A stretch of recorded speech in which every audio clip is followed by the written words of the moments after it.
Oh, if Mozart only knew what was going on in my mind right now, he would roll over. Oh, wait.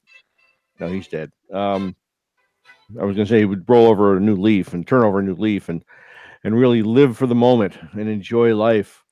Good morning. This is Waking Up Cerberus. Gregory Junkbond Carpenter here, your co host with the lovely Suzanne Sherman, henceforth in the lands of Utah, and behind the scenes, Mr. Jeffrey Johnson, the producer of all producers. We'd like to welcome you this morning. We are having a great day here in the People's Democratic Republic of Northern Virginia. It is purple outside. And we'll get into that in a minute because we're going to be talking about all different colors of the rainbow. Roy G. Biv, if you remember that, well, we're going to be talking about that only from the political angle. And then you didn't know it, but gold's back. Suzanne, give us your happiness, your love, and your smile. Well, good morning, gentlemen. Yes, that is a topic actually that you just mentioned, the revolution that nobody noticed. And Junkbond's going to be running with that one towards the end of the show. Fascinating stuff there. I'm Suzanne Sherman, your co-host here. Jeff Johnson again at the control panel. Want to welcome you everybody this morning. Follow us on Facebook, facebook.com/Cerberus Radio Network. We have a fan page as well. CRN. Follow us also on SoundCloud. If you can't listen live, you can find our episodes there. The Spy Who Loves Liberty, Junkbond's fantastic Liberty Minutes, the Wasatch Report, Waking Up Cerberus. Let's see what else. Case in Point. Got to do another one of those. Our resident historian Dave Benner and I plan to cover Barron versus Baltimore. Fundamentals of Federalism, where I read aloud some of my published articles because some people just would rather listen to them than read them. Fair enough. You tell us what to do and we will do it. So we'll get some more of those out for you as well. YouTube, we have a live chat. So if you're listening, join the fun. Also, if you want them all in one happy place, go to SuzanneCSherman.com. We have a social media bar. Go ahead and click on the SoundCloud button. Here are the get right over to SoundCloud, YouTube, same thing. Go under Suzanne's articles. You can see all of my published articles, Suzanne's blogs. Guess what you'll find there? My blogs. Junkbond. Well, thank you, Suzanne, for sharing all that and not sharing your odor this morning. And that's not body odor. I thought I muted my mic. No, your friend that came and visited last night. Oh, that odor. Oh, dear. Yes, I have a free kitty if anybody wants one. It is black with white stripes. And it is contained on my lawn right now, and I will deal with it later. So all of those that say, will you please relocate it, give me your address. I will take it to your house or come pick it up. Thank you for clarifying the odor situation, man. I was sweating for a minute there, Jeff. You guys are killing me. Well, you know, it is a morning show. I think there should be a little humor, and we should have a little bit of fun because we spend a lot of time on stuff that's just not so much humor in it. Well, we did that one, didn't we? Oh, you hit that out of the park. Hey, let's get to we've got a lot to go over today. Let's start right now. The Washington Times had an article called Navigating the Great Divide, and we talked about the Hold on, folks, this is the Roy G. Biv thing. Okay. Just so if you're following along with your little checklist at home, this is the Roy G. Biv, the colors of the rainbow. You know that Barney song? The creepy dinosaur that everybody loves. We're going to start with red, blue. Go ahead, Suzanne. I had to get that in there. I love the colors. Stop hijacking the show. Article called Navigating the Great Divide. We talk about secession often here because it's one of the biggest myths, the biggest misunderstandings we have that we really believe is holding us back on finding solutions. The solutions are not going to come top down from Washington, D.C. We have ample proof that that is a failure. the Washington Times recently addressed this issue. This was in January, but again, and then also my friend Tom Mullen submitted an article in the comments where I posted this as well. And the funny thing is, it was an article from Newsweek. As I'm reading this, I'm thinking, man, this is pretty intelligent and concise for something from Newsweek. Well, it was an Radical stuff for Newsweek, yeah. Tom Mullen was the author, so that all of a sudden, when I saw who wrote it, that's Tom Mullen, by the way, is a frequent contributor to FEE, the Foundation for Economic Education. He also wrote his book, Where Do Conservatives Come From? The guy is a genius. He's been on the show. Absolutely love him. But I read this article and I wanted to address some inaccuracies. I'll go through the article quickly. And they're talking about, as we know, they refer to this as a mini political movement in California to get the Golden State to secede from the Union subsequent to the election of Donald Trump. Our good friend Marcus Evans from Yes California, part of the Cal Exit program, he has been a secessionist for the time before Trump was elected. So this is not purely a partisan motive, but you can follow them yourself also and learn more about what they have going on. But what they really talk about here, this is the standard response to the issue was settled during the Civil War. And they aptly say, really, what the Civil War proved was that the North had more military might than the South. So let's back up the truck for a moment. Was this a Civil War junk bond? Yes or no? No. You get a cookie. Civil Thank War, you. as we know, boys and girls, is when two factions compete to rule a geopolitical entity. We did not have that here. We had the Confederated States of America join together and say, we go. We are leaving. They left one at a time, but they ultimately formed the Confederated States, and they were called the States in Rebellion. But were they really in rebellion? Well, that question hinges on whether or not secession was legal. So again, they say the standard response was this was settled. Lincoln settled that. And then we have something called Texas v. White. The Black Robe Messiahs said no states can leave unless, of course, the other states consent to it. And then this, this liturgy of contingencies that would make it legal. Are you going to do a show on that, by the way? On what? Texas versus White. And the reason I ask is because I had a discussion with our mutual friend, Dr. Kevin Goodsman, one time about Texas v. White. And I asked him the question, why did the Black Robe Messiahs, insert Gregorian chants anytime you're ready, Jeff, why did they base part of their decision on the Articles of Confederation? That was a question that I had because I read it. And you might be a little surprised, folks, but I read these things, and like Barron versus Baltimore, I know these things because I study, and Suzanne's proud of me, so I get more cookies. Yes.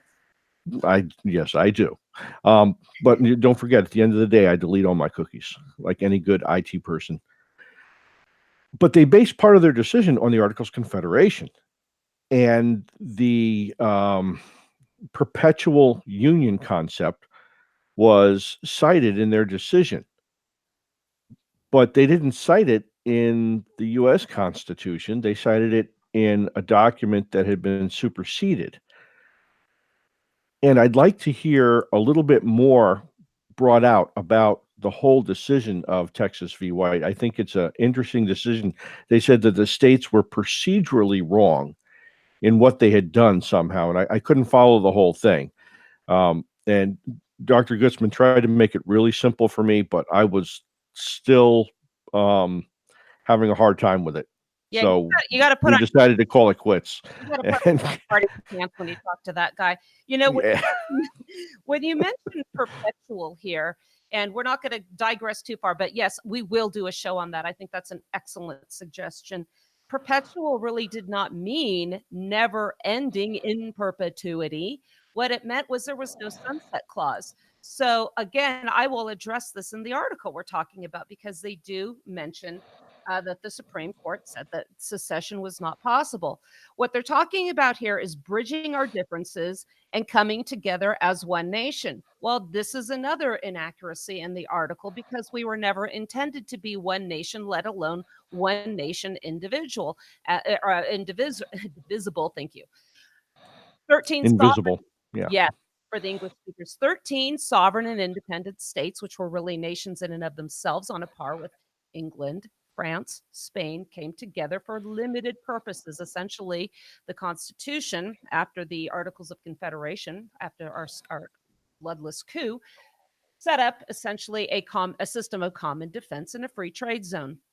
What we're seeing now is a nationalization of a federal system where the points of contention over which we are fighting today is all sought to be remedied at a top down Washington, D.C. level.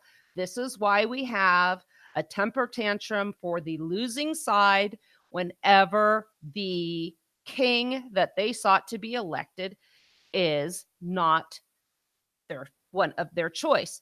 The article says here fault lines are showing in some progressive parts of the country. Liberals don't want to sit in the same church, counter, or restaurant as pro Trump conservatives. We have an article actually we're going to get into after we address this. And this is about what Christians are having to deal with in a neo Marxist society.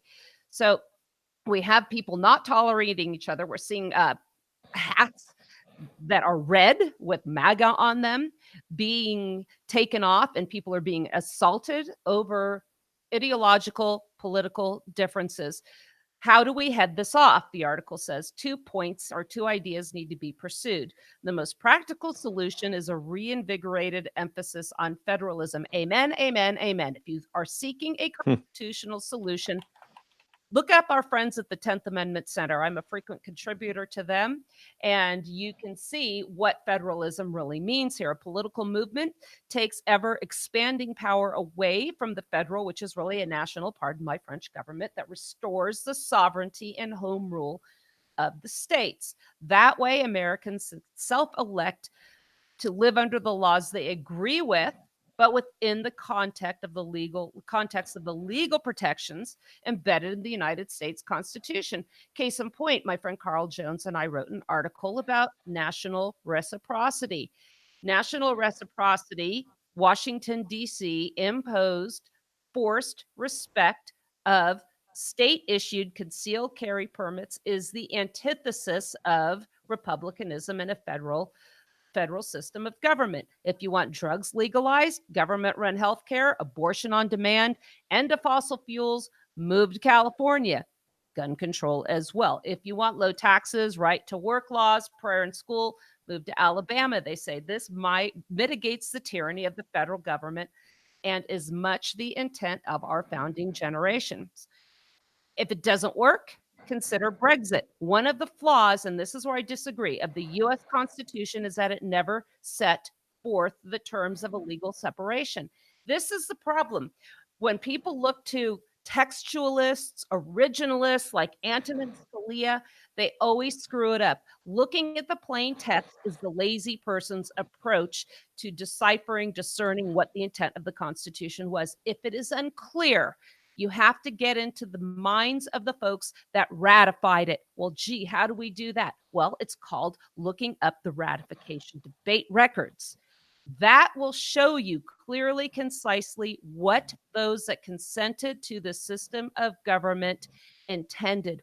What did they agree? 3 states reserved the right to secede under the equal footing doctrine. When I think it was New York, Rhode Island, and Virginia said, hey, if this doesn't work out, we want to leave whenever you can. Yeah, fine, you can do it. No problem. That term, once accepted, applied to everybody. It would take a constitutional amendment to require consent of other states, like Texas versus White said, or the might makes right of what Abraham Lincoln did. They say here that this is an un-American and even a treasonous idea. If you think secession is treason, you need to look up the definition of treason, which is coincidentally defined in the Constitution as waging war against the states. The great emancipator took the position that the states never seceded. They were in rebellion. He waged war against the states. Now you tell me who committed treason. Junk Bond, Jeff, thoughts? Hold on a second. Before you get to junk bond, I'm going to go to the undisputed champion when it comes to secession, I and think that is the book by Bledsoe. Is Davis a traitor, or was secession a constitutional right previous to the War of 1861? No one has ever broken his arguments. So let me go. Let me find where I had here now that I outstanding. went through all that. Yes, thank you. Where then in the compact did they delegate, surrender, or give away the sacred right to resume the powers which they delegated to their agent? And that's what that you have to get this right. If you're not going to get this part right, you'll never get any of the rest of it right. What did the Constitution create? An agent for the state. Nothing more, nothing less. It didn't create a rule of law. It created an agent to act on their behalf. And if you're going to call it a rule of law, you might then there are no states. Just give it up now. We have one United State. It's an agent. So where did they give up this right to this agent? The federal government, or in other words, the right to secede from the Union. Let the place in which the right, this greatest of all rights of sovereignty, has been given away to the federal government, be pointed out in the Constitution, or it must be conceded that it remained with the states. Let it be shown where the states are explicitly divested of the rights in favor of the Union, or it must be admitted that they they remained with them in full vigor. Ignorance or passion or patriotism may veil the right, but nevertheless, the question is, where is the right given away in the compact of the Constitution? It is not given away there. It still exists with the states in all the plenitude of its power. The stars do not cease to shine or to exist because they are concealed from view by exaltations from the earth or the blaze of the noon. You got to read Bledsoe. The book is long and it's a hard read, but You he know hits it out of the park. we're gonna do There's the whole thing. Show me in the Constitution where it was given away to the federal government. You Yep. can't find it, so we turned it back on them with that whole idea. I'm going to reread that book and pick it apart because they dispel some of the biggest The other big obstacle we have when we try to discuss these issues is people will come up with this argument, but nowhere in the Constitution does it say the states can do this. That is the absolute opposite approach. The states created this form of government for their mutual benefit. It was supposed to have very limited purposes and scope. The states say what the feds can do, not the opposite, unless it was something prohibited to the states in the document itself. Again, Such as yeah, coining money. exactly. I mean, so they denied that power to themselves, but they still had the right. So if we have the Federal Reserve, the states have the right to say no. The Federal Reserve is not constitutional.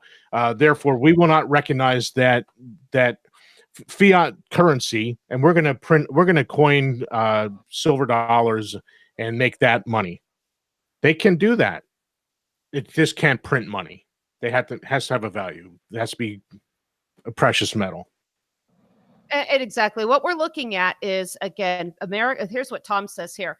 Americans on both the right and the left are increasingly feeling the effects of ceding power over domestic affairs to Washington and the executive branch in particular. The executive branch just effectively banned bump stocks, something the federal government had absolutely no authority to do in the first place. The stakes of presidential elections are much higher now that Washington doesn't just regulate interstate commerce, but regulates the minute details of how businesses are run, how crops are grown, what local public schools teach, and even what signs they put on their restrooms. It's a really great article. Again, consent of the governed is the issue.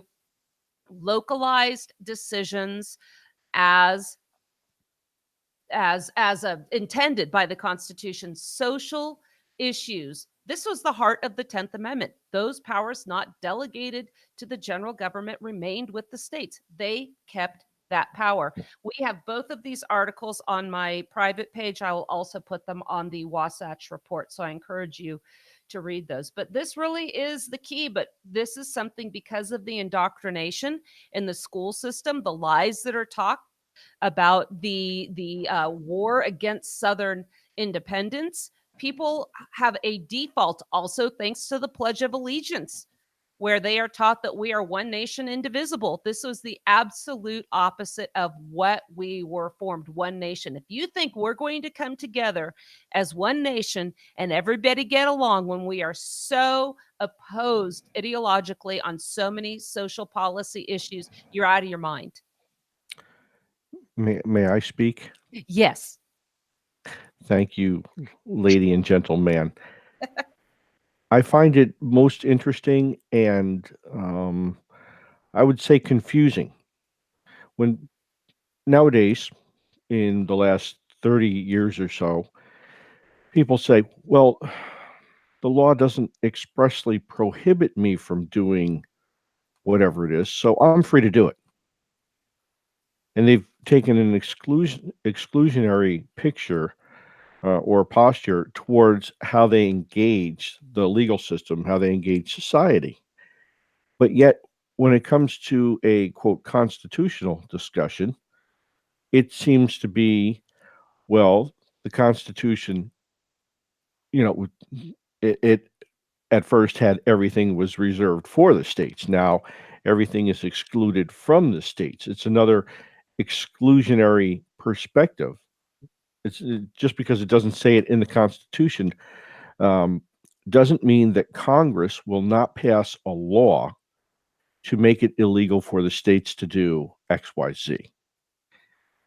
It's a very convoluted and backwards thought process that seems to have become the norm now. And I find it very troubling to see people saying that. People aren't looking at our quote national constitution. Okay. I won't say federal, I'll say national, and our state constitutions in a manner with integrity. Just because it doesn't say that, is it still something that I should be doing because it's the right thing or the wrong thing to do? People don't take that and look at it in a moral concept, in a moral light.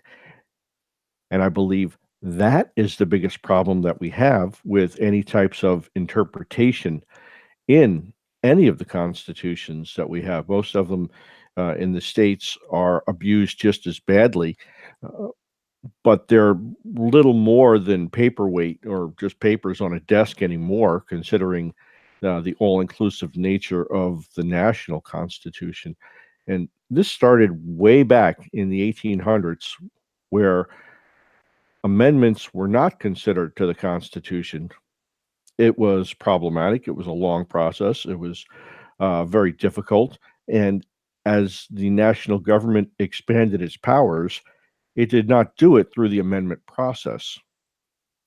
It did it through just passing laws and assuming power.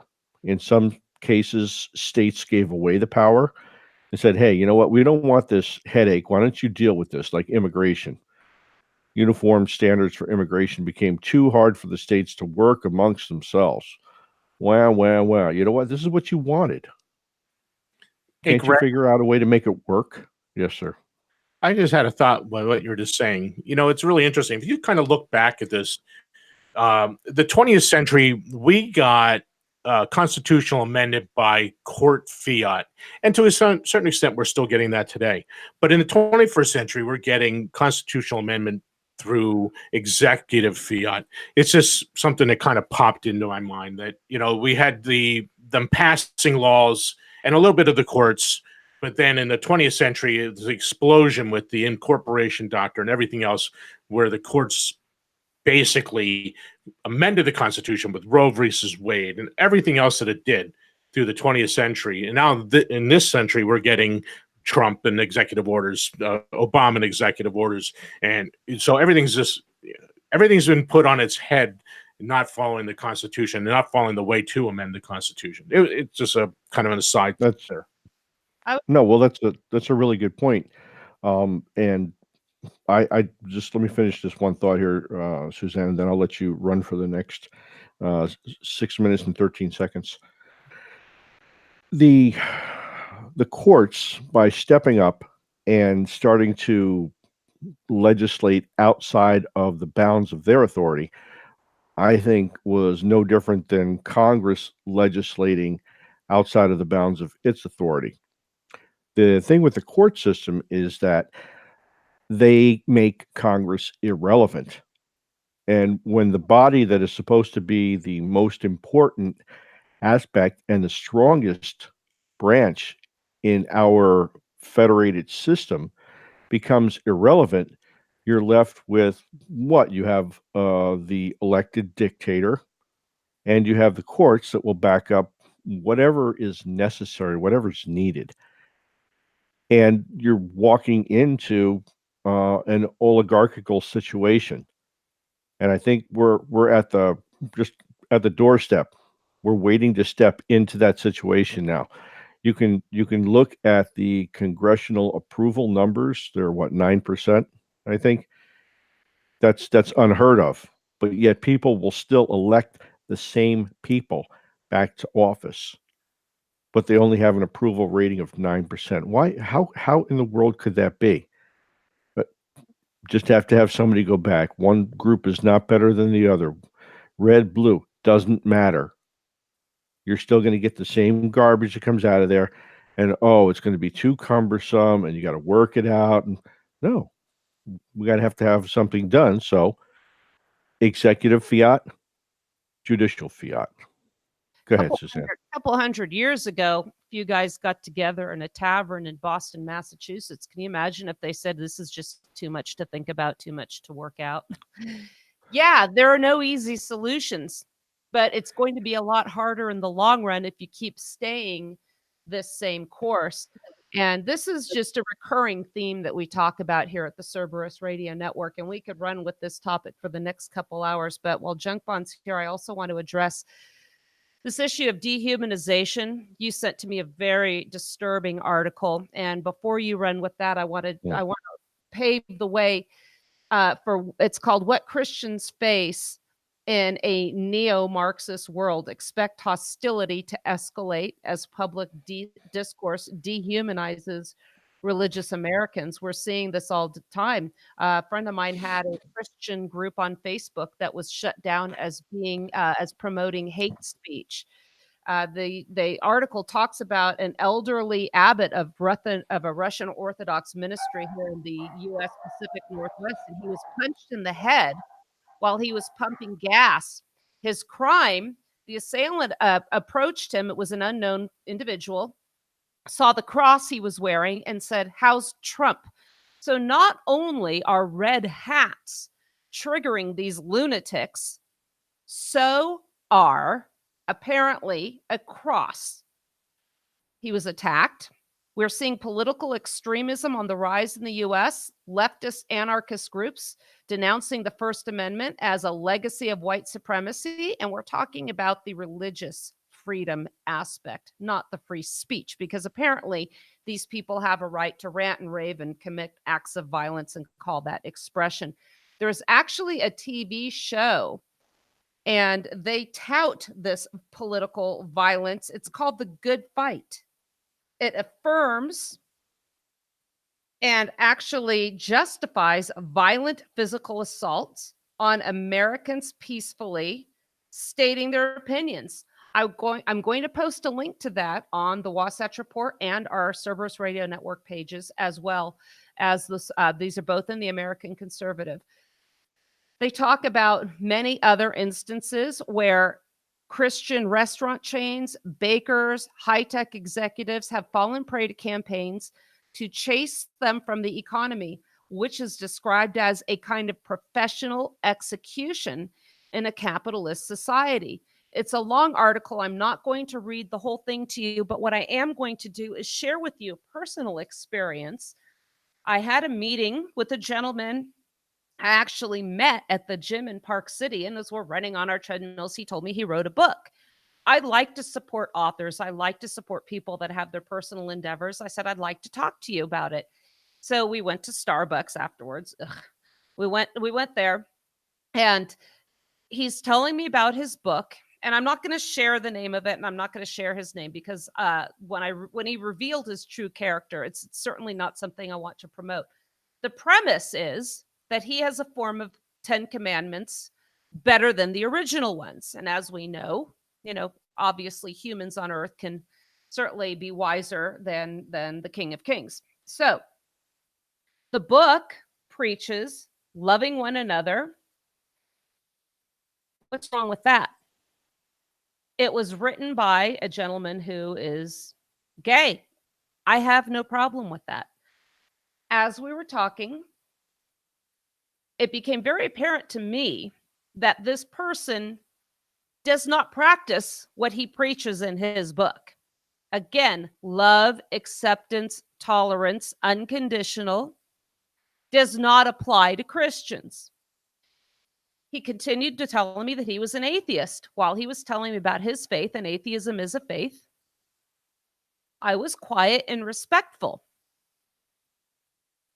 After it was my turn, and I told him I was a Christian.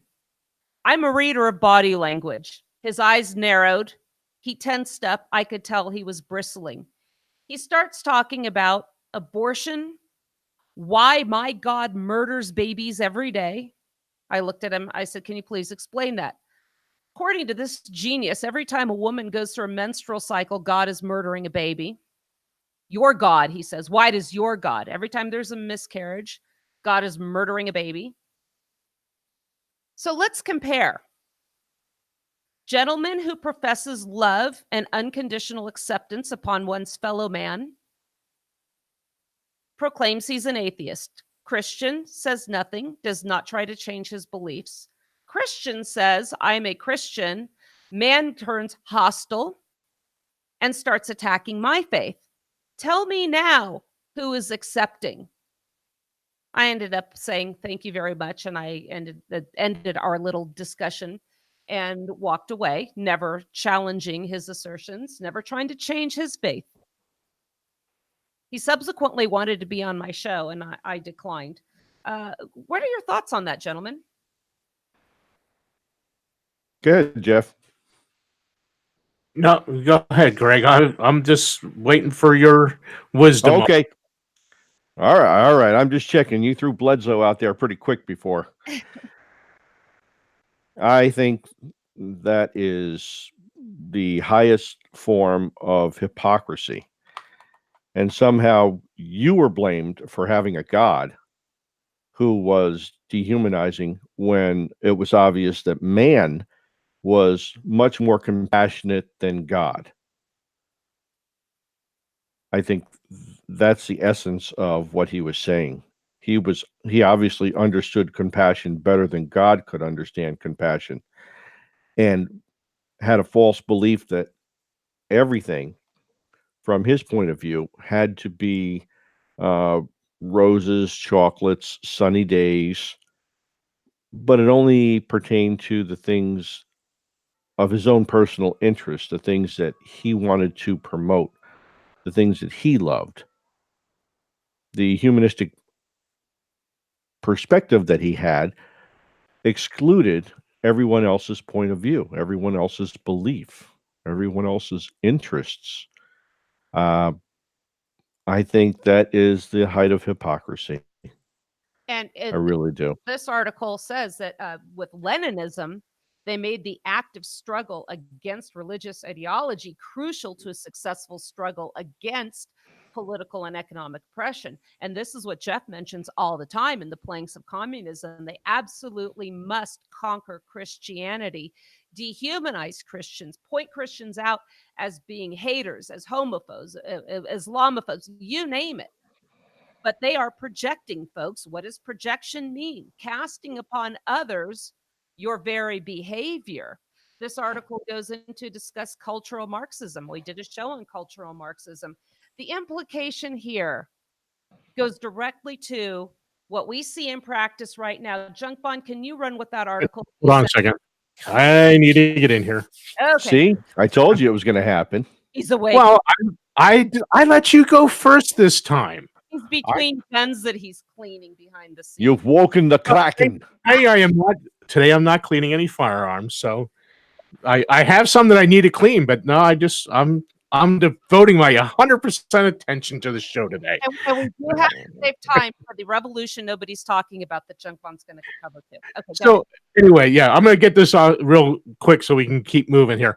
Anyway, the early article, can red and blue states coexist? And now we're talking about cultural Marxism. The fact of the matter is, here's the short answer to the can red and blue coexist? The short answer is no, they cannot, because liberty and Marxism are diametrically opposed. There can be no liberty under Marxism.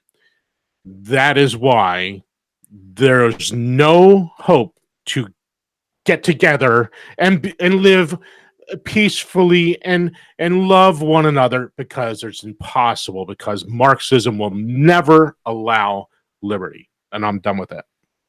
Jeff, what are you saying? I don't.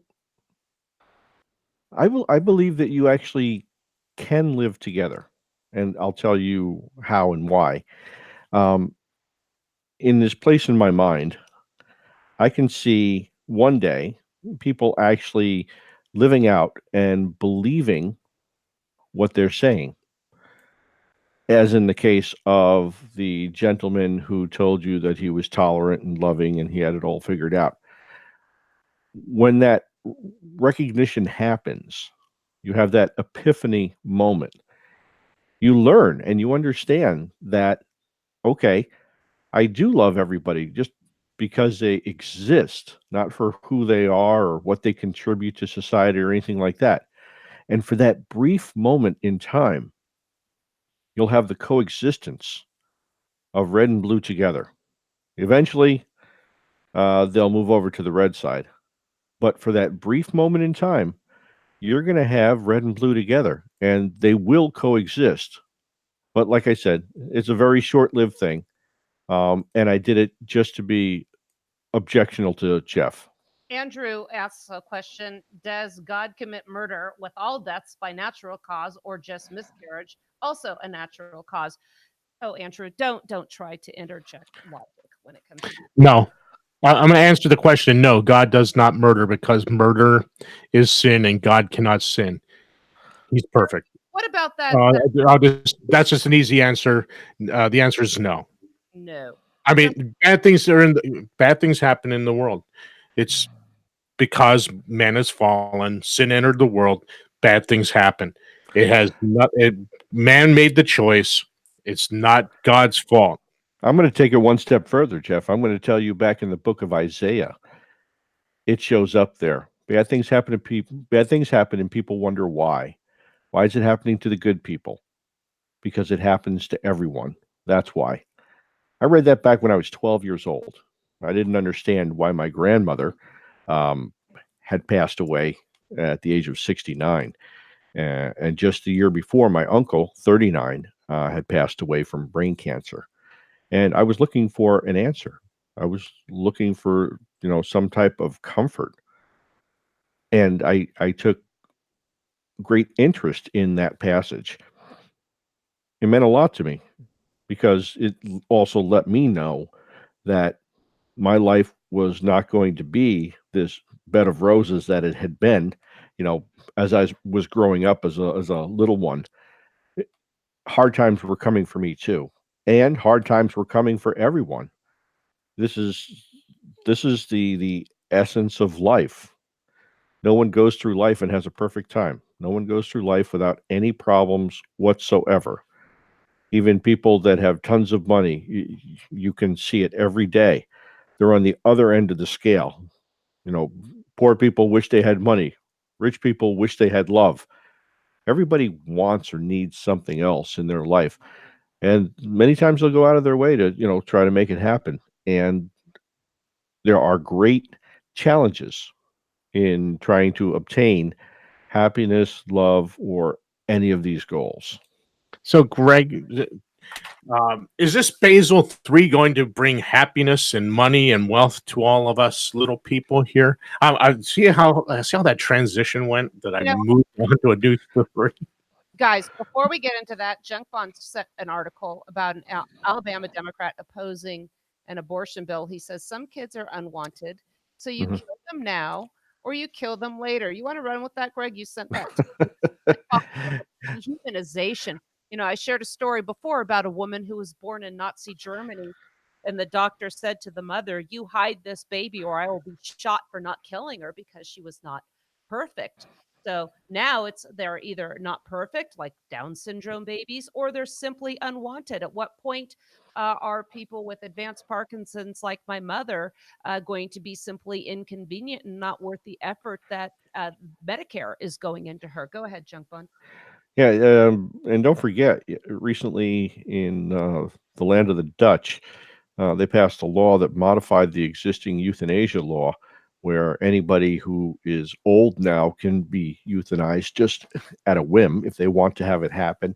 I went back and looked at it again after we spoke about it the other day, and it doesn't even have to be that person who wants to be euthanized if they have a family member who's deemed them um, non compos mentis to any extent whatsoever. The courts can review that and grant euthanasia to that person based on the wants of the family. And it also does identify anybody with any type of mental, physical disorders or diseases too. So the base is growing to kill anybody and everybody, and I would submit that it goes back to a discussion that we had just on the side. We didn't talk about it on air, but it goes back to the global population control conferences that have been going on for almost 100 years that you really don't know about and you don't see. Uh, it's been discussed, and the right number of people has been identified at numerous conferences. And I'm going to tell you right now, you're not one of them. Neither am I. So back to this puzzle wit. This is Alabama State Representative John Rogers, and he is a bluer. He said, some kids are unwanted, so you kill them now or you kill them later. You bring them into the world unwanted, unloved. You send them to the electric chair. So you kill them now or you kill them later. He continued by saying that some children who face abortion could be retarded or half deformed. And who wants that? I was appalled when I read this. So he's facing a little bit of scrutiny now. And I thought to myself, scrutiny? This guy, he sounds like the poster child for the left. He sounds like he just completely exposed their whole agenda and shared it with the world. Why are we waiting? Why are we not killing everybody that we can right now? Because that seems to be what the point is. He's making every life a on an equal footing with inanimate objects, and he is the judge. He's the arbiter. This is what's happening, and this is the same thing that we just talked about before. The individual that Suzanne was talking with, he was the arbiter of right and wrong. We don't make those decisions. Those decisions are not ours to make.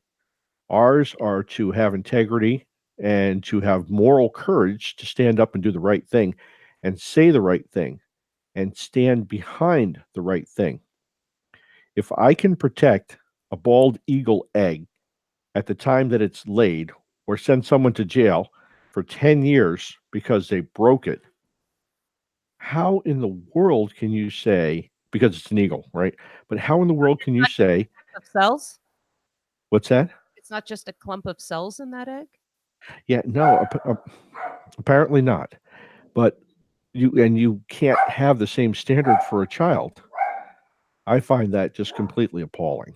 And here's Appalling. another instance going back to our state sovereignty that we talked about in our system of federalism here. This is again a Democratic state representative. This is a Republican controlled House in Alabama, approved this bill that would make it a felony to perform an abortion at any stage of pregnancy, sole exemption when the woman's health is at risk. That's a false exemption. Anyway, the measure passed. Supporters of the legislation hope that the fight will carry on to the U.S. Supreme Court. Okay, stop right there. Supporters of legislation in the sovereign state of Alabama are looking to the black robe messiahs to uphold or revisit an illegitimate, unconstitutional case, Roe versus Wade, to usurp or affirm their power. That is the problem. We are coming full circle. Again, another example of states in dereliction of their duty as sovereigns to uphold powers never delegated to the general government. This takes us back to the very beginning of the show. We also told you when we started the show, we were going to talk about a revolution that is being ignored. Is this going to affect you? As Junk Bond gets into the details of this revolution, ask yourself, how is this going to affect our economy? It has implications on Brexit and other forms of decentralization, as well as our stock market. Junk Bond, you want to run with this? I would love to. And I found that it was the most interesting part of this is that there was only one article that covered it. Now, I've been following along with this for a number of years regarding the IMF and the international banking and how it all kinds of fits together and what movements are happening that affect regional stock markets, money valuations. It's extremely interesting and disturbing on the same hand. But I found this article and translated from the Russian. This is the only place in the world that it was published, and it was shared with us on Zero Hedge. Now, I'm going to start with the article here. I'm going to read part of this. The revolution is called Basel III, and it was made by the Bank for International Settlements. Does anyone out there, are you familiar with the Bank of International Settlements? I'm going to assume the answer is probably no. Negative. Because, yeah, they run the IMF, the International Monetary Fund, and this in turn runs the central banks of all of the other member countries. That's how important these guys are. It says the body of such control is called the BCBS, the Basel Committee on Banking Supervision. It isn't just some worthless U.S. State Department or Congress of American senators. It's not a stupid Pentagon, a little department of a treasury which runs around like the CIA servant on standby, or a house of collective farmers with the name White House. It isn't even the banks of the U.S. Federal Reserve, which govern all of this, quote, wealth. This is a government of all of them combined. That real world government that people in the world try not to speak about out loud. So understand the hierarchy here, right? The Bank for International Settlements is the top money or wealth controller in the, pardon me, let me not confuse the terms of money and wealth. It controls the wealth of the world. And, just by looking at the clock, I can see that we're not going to get through this whole thing today. So I'm going to go into it a bit, and then we'll pick it up on the next episode so as not to leave anything important out. The BCBS, the Basel Committee on Banking Supervision, that runs and manages the Bank for International Settlements and subsequently runs and manages all the banks in the world, all of these central national banks. This is why this is why banking has gone to the central banking concept, because it needed to be controlled in a worldwide manner. We keep hearing that it's a worldwide economy. Well, it is a worldwide economy. And that one interconnected economy needs to be controlled by one interconnected bank. That's the premise that we're working with here. Why is that? Remember, we talked about interest rates the other day? You think that the interest rates are lowered just for you so you can buy a home and you can live your dream, your American dream, have your little home and your white picket fence and one dog, one cat, and 2.2 children. Oh, isn't that sweet? It's what they want you to believe. All right? There is no American dream. Your dream is your dream. It's not somebody else's dream. Your dream could be going around uh, shooting and skinning ducks all day to go sell them at the market.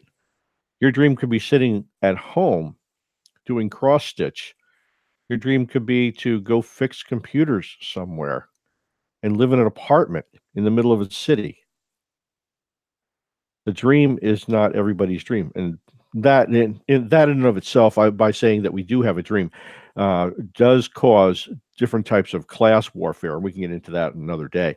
The other thing, too, quick interjection, is when they say that's not who we are. Define we. Yeah, or that. Yeah.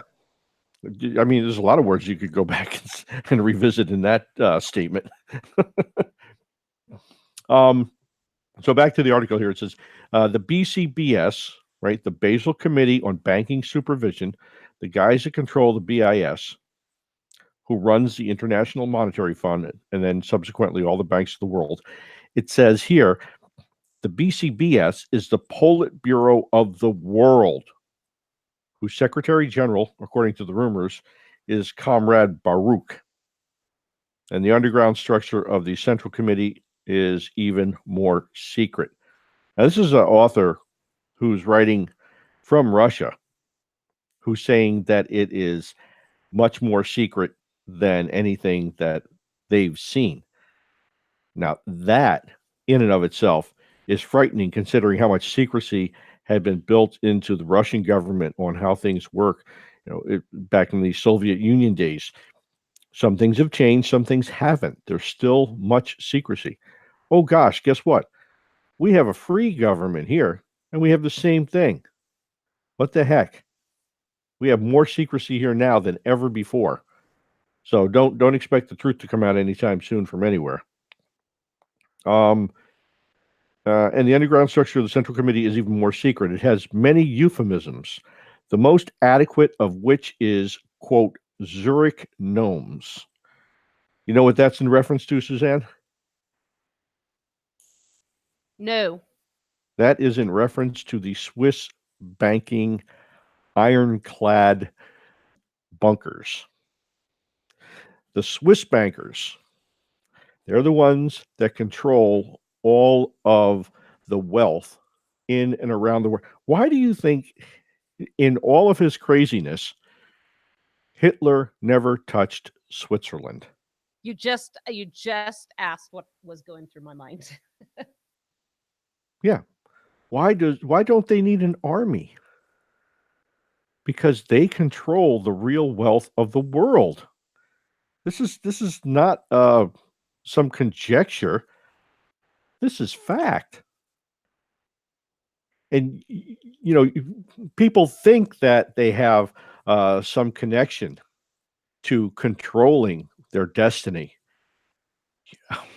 I don't want to be the guy to break it to you, but I'm going to do it. You don't have that much control. I don't care how much money you make in your life. You're not going to make as much as the poorest Rothschild.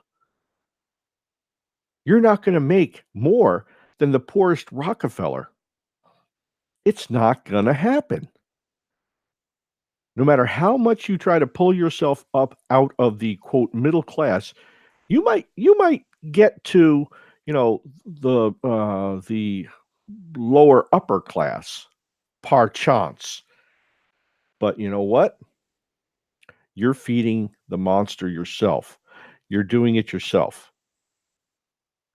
When you go out and you buy yourself a mortgage, you're giving them $600,000 up front on a $300,000 mortgage. When you buy a car, you're giving them $8,000 on a $15,000 car, and you're paying your interest up front. You are feeding the machine. So understand, when we do things like that, we make it even worse and more impossible for ourselves to get out of this situation. That's why usury was expressly prohibited in the Old Testament, right? In the Bible. And there's several other religions that do not allow, and that's the lending of money or exchange of goods and services for an additional fee. That's considered usury. And that's what's happening right now. Go print yourself out an amortization table. I said it yesterday. Print the damn thing out. Look at how much money you're paying in that monthly mortgage payment. Look at how much you're paying to the county, your taxes, your sewage, all that other garbage. You are paying pennies on the dollar towards the principal of that loan. And everything else is going into the system that feeds the BIS, the Bank for International Settlements. Now that you have a little bit of awareness into this situation, now you have the tough job. You have to go out and you have to share it with other people and make them aware. Because, like I said before, you alone, you don't matter. I don't matter. I have no control over my destiny in reality, and neither do you. You're stuck in a system that demands you to have what? Credit to validate that you are adequately available to pay usury. That's what the system does for us. How nice. I taught my kids no credit, cash up front for everything, period. Junk Never bond, deviate. it's up So to we're us. going to finish this. What's Yeah. that? It's up to us to be evangelical and share this message. I'm thinking of Denzel Washington in Philadelphia. Explain it to me like I'm a 2-year-old. This article asks here, why is the decision a revolution? How is this going to affect us as average subjects? I can't call us citizens in good faith. No, we really aren't. I think I'm going to hold that until the next show. I think we're live tomorrow. Are you available? Oh, indeed. Okay, yeah, because we did not dedicate the time we needed to this, but we'll pick it up where we left off. But hear what they explain in the article. They say, why is the decision of Basel a revolution? Because from the autumn of the financial flood in the world economy is going to begin. It will entail the acceleration of Russia and China's isolation from the dollar system and the crash of the economies that completely depend on the dollar, the vassal countries of the United States. Now, regardless, this is why I like to combine preparedness and politics. I had never heard of this Basel or organization ever. I was aware of the IMF, Hmm. And but most people are. Yeah. yeah, most people are. And I always knew that our economic success was ultimately not going to be dependent on our voting preferences, and that ultimately this was going to be beyond our control. This is primarily why I started becoming a prepper. I originally started because I lived in earthquake country, but as I started doing more research and becoming aware of, our worldwide geopolitical, economic pending disasters, I Hmm. decided to find a safe place in the mountains, relatively hedging my bets. No place is beyond reach of a drone. We know that. But if everything does come to fruition, and it might, I found as best a place as I possibly could without being one of those doomsday prepper kinds, where they're running off and living in shipping containers, bugging out in buses with chickens and goats. No, We you did a good job. You're bugging out with chickens and goats up in the mountains. But I also live in a place where we can have a normal life. So think about, keeping this within the realm of reality. And that music tells us, so we are out of time. I think we had a great show today. We'll be back tomorrow. So on behalf of Junk Bond, Greg Carpenter, and Jeff Johnson, I'm Suzanne Sherman here at the Cerberus Radio Network. I want to thank you for listening. Have a great day.